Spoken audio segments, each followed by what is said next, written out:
Hello guys, so ito yung update natin nung nakaraan, no. So kung nakita niyo yung post ko, may inaayos akong computer. Ngayon na figure out namin na pinatry ko kasi ito sa nagtitinda ng board. Ngayon na figure out namin na board talaga si problem. Kasi ang issue niya is no power. So trinay ko na lahat, pinalitan ko yung CMOS and tapos short ko din yung power supply, no? Pinag-short ko din 'yan. Tapos yung power supply okay naman siya, gumagana siya. So, 'yun, ang pinaka last na ano talaga is board na talaga ang problem. Tapos medyo nag-moist na din kasi yung dumi dito sa board. So, ayan, medyo nag-moist na siya. So, ang nangyari, pwedeng isa din to sa naging cause nung bakit yung board is hindi na gumagana. So ngayon, ito na yung binili namin na board. Ayan. MSI yan, A320M Pro BH. Ayan, pinakabit ko na rin yan, no. Pinatesting ko na rin dun sa store na binilhan ko. Ngayon, itetest na natin kung okay ba ulit, no. Ito-try kung nakasalpak na yung SSD tapos hard drive. Hindi ko pa siya nilalagay dun sa case niya para matry ko lang muna kung okay. Kasi bago tayo mag-wiring mamaya sa case niya. Hindi ko pa pala na ano yung power. Wait.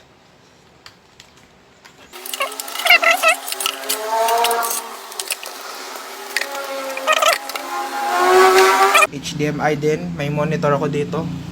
Tetest ko siya dito. Tingnan natin kung gumana. Ngayon, i-short ko lang muna yung board. Since wala pa naman to sa case. So, para ma-on natin, i-short lang natin.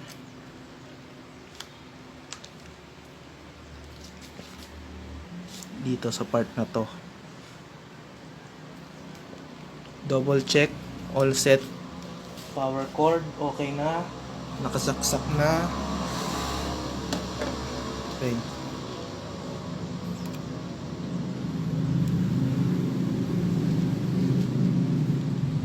Okay, may power na siya. Try natin kung mag-display.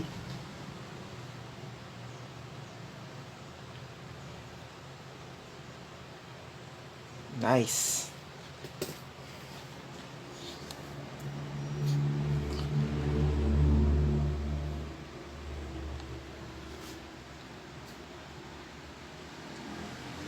Na okay na siya.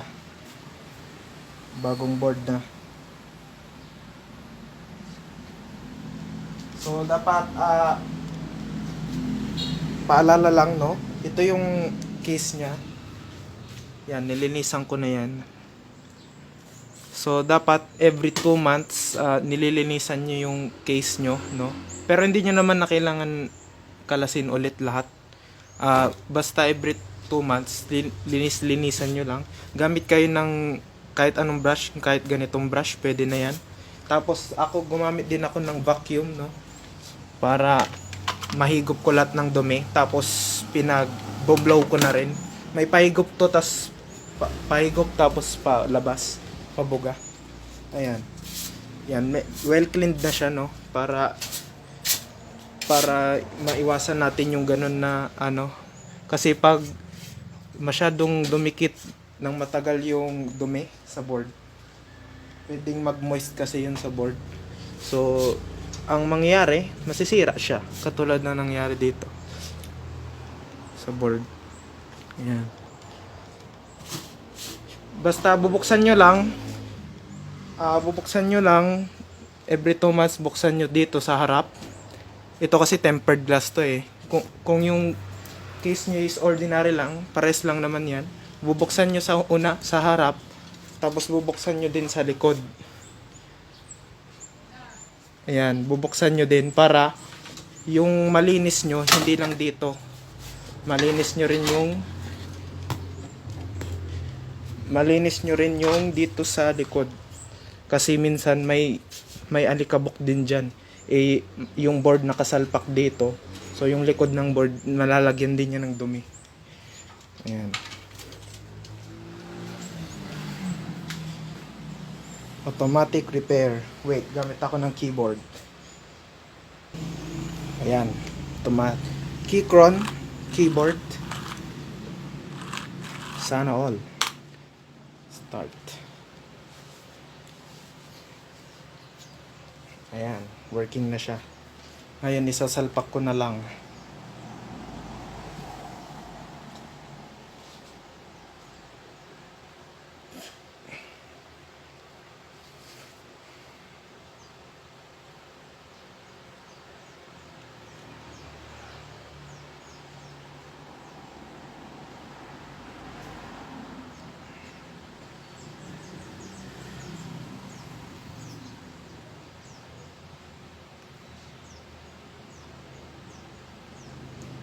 Ito bala guys, monitor ko 24 inch to, no?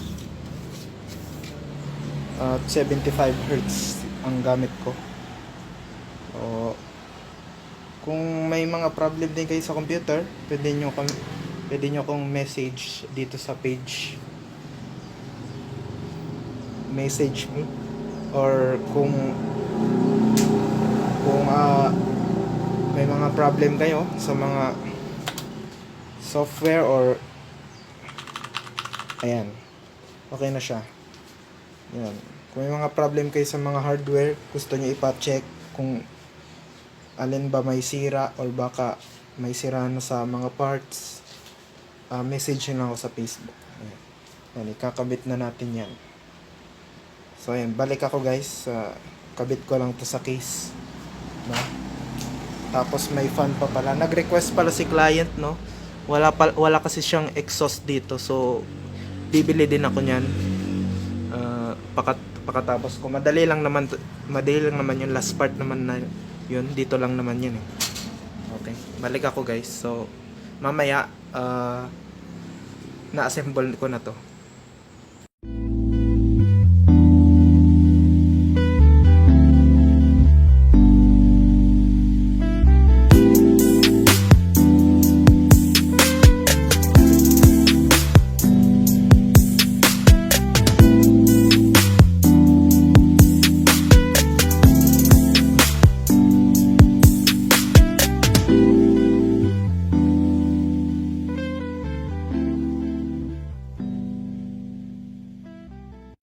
Try na natin.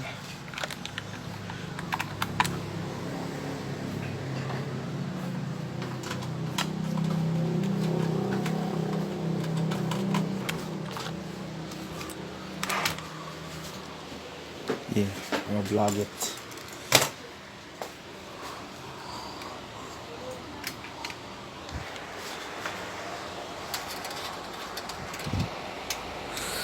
New board.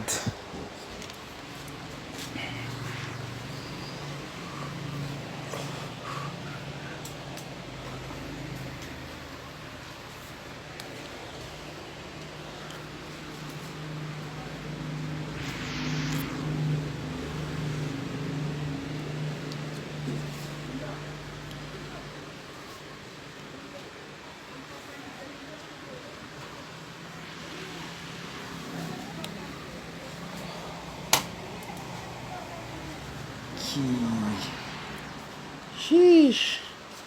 Okay na guys. Okay na guys.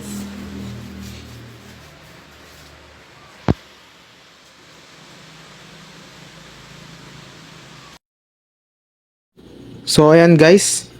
Talaga namang tempered glass yan, oh.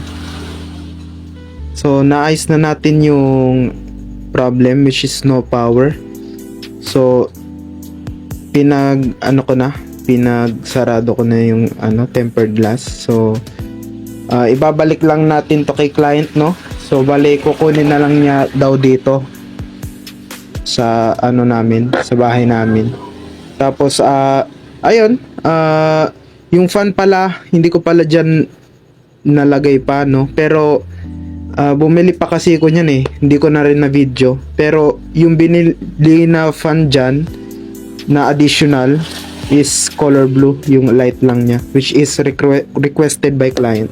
So ayun, if you have any trouble sa mga PC nyo or laptop nyo, no, nag-aano din ako ng laptop, nagto-troubleshoot din ako. So, feel free lang po to message dito sa Facebook page, no? And magre-reply din kami agad-agad sa inyo. And para masolusyonan din natin yung problema nyo agad-agad. So, yun. That's it for now dito sa video. Tatapusin ko na muna. And goodbye. We're always happy to help you guys.